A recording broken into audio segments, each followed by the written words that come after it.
Praise the Lord.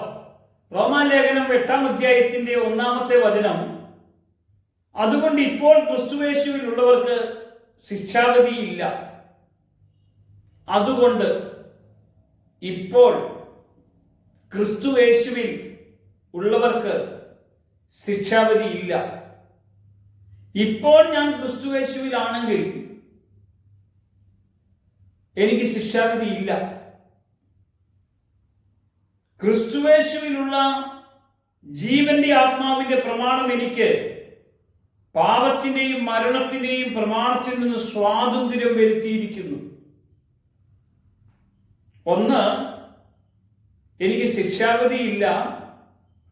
രണ്ട്, ക്രിസ്തുയേശുവിലുള്ള ജീവന്റെ ആത്മാവിന്റെയും പ്രമാണം എനിക്ക് പാപത്തിന്റെയും മരണത്തിന്റെയും പ്രമാണത്തിൽ നിന്ന് സ്വാതന്ത്ര്യം വരുത്തിയിരിക്കുന്നു. മൂന്ന്, ജഡത്താലുള്ള ബലഹീനത നിമിത്തം ന്യായപ്രമാണത്തിന് കഴിയാത്തതിനെ സാധിക്കാൻ ദൈവം തന്റെ പുത്രനെ പാപജഡത്തിൽ സാദൃശ്യത്തിൽ പാപപരിഹാരമായി അയച്ചു. പാപത്തിന് ജഡത്തിൽ ശിക്ഷ വിധിച്ചു.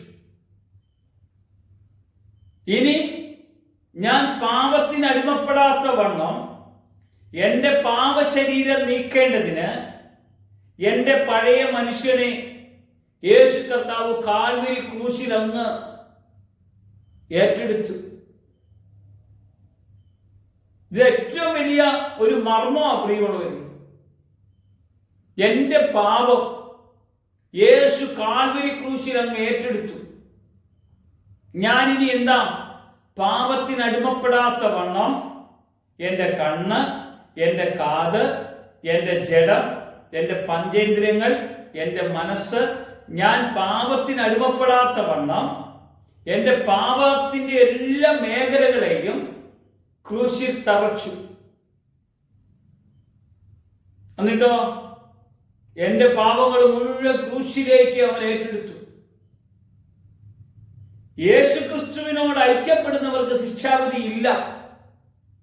യേശുക്രിസ്തുവിനെ രക്ഷിതാവ് നാഥനുമായി സ്വീകരിക്കുന്നവർക്ക് ഇനി ശിക്ഷാവിധി ഇല്ല. എങ്ങനെയാ ഞാൻ സ്വീകരിക്കേണ്ടത്? എങ്ങനെയാ ഞാൻ വിശ്വസിക്കേണ്ടത്? ഞാൻ യേശുവിനെ സ്വീകരിക്കേണ്ടത് എന്റെ പഴയ മനുഷ്യനെ മുഴുവനും ഉരിഞ്ഞു കളയുന്ന വിധത്തിലേക്ക് ഞാൻ യേശുവിന്റെ ആത്മാവിൽ ഒരു പുതിയ മനുഷ്യനായി രൂപാന്തരപ്പെടണം.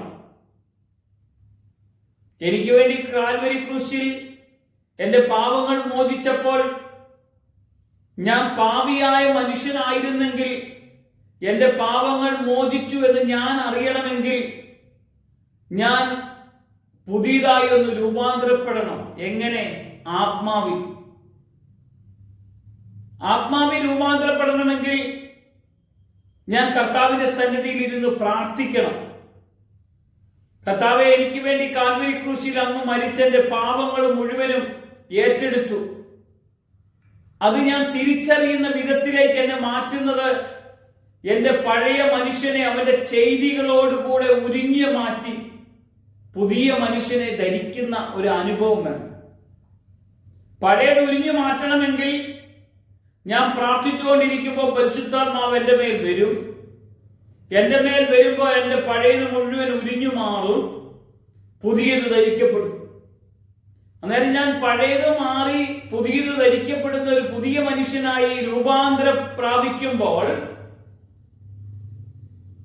കാൽവരി ക്രൂശിൽ എനിക്ക് വേണ്ടി മരിച്ച ക്രിസ്തുയേശുവിന്റെ രക്ഷ, അല്ലെങ്കിൽ എനിക്ക് വേണ്ടി എൻ്റെ പാപങ്ങളെ മോചിച്ച സത്യം ഞാൻ ആത്മാവിലൂടെ എൻ്റെ ജഡശരീരം മുഴുവനും പാപമംഗുലമായിരിക്കുന്ന മേഖലകൾ മുഴുവനും എന്നിൽ നിന്ന് നീങ്ങി ആത്മസാന്നിധ്യത്തിൽ നിറഞ്ഞ് വിശുദ്ധിയുടെ ഒരു അനുഭവത്തിലേക്ക് ഞാൻ വരാനിടവരും.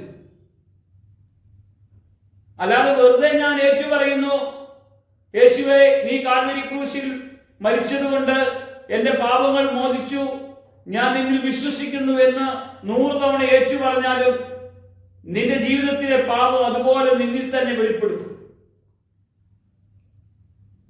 നിന്നിൽ വെളിപ്പെടാതെ അത് മാഞ്ഞു പോകണമെങ്കിൽ നീ രൂപാന്തരം പ്രാപിക്കുന്ന ഒരു ആത്മീയ അഭിഷേകത്തിലേക്ക് വരണം. ഏറ്റുപറഞ്ഞ മനുഷ്യൻ മദ്യപാനം നിർത്തിയിട്ടില്ല.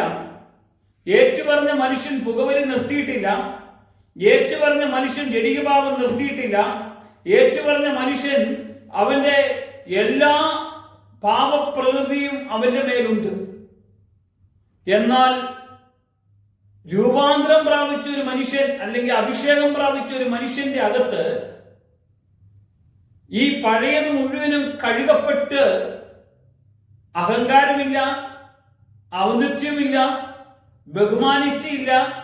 അവന് എളിമയുണ്ട്, വിനയമുണ്ട്, വിധേയത്വമുണ്ട്, പ്രാർത്ഥനയുണ്ട്, കർത്താവുമായിട്ട് കൂട്ടായ്മയുണ്ട്, ജീവിതമുണ്ട്. ഇങ്ങനെയുള്ള ഒരു അനുഭവത്തിലേക്ക് നമുക്ക് വളരാൻ പറ്റുമോ? വീണ്ടും ഒരു ജനനവും അഭിഷേകവും നമുക്ക് വേണ്ടേ? യേശു ക്രിസ്തുവിനോട് ഐക്യപ്പെട്ട് നമുക്ക് ജീവിക്കണ്ടേ? ഐക്യപ്പെടുക എന്ന് പറഞ്ഞാൽ ആത്മാവിൽ നിറയുക, അഭിഷേകത്തിൽ നിറയുക, പുതിയ മനുഷ്യനാകുക എന്നാണ് അർത്ഥം. കർത്താവേ, ഈ ദൈവീക അഭിഷേകം കൊണ്ട് എന്നെ നിറയ്ക്കണം, എന്നെ ബലപ്പെടുത്തണം, എന്നെ അവിടുത്തെ കൃപയിൽ നയിക്കണം.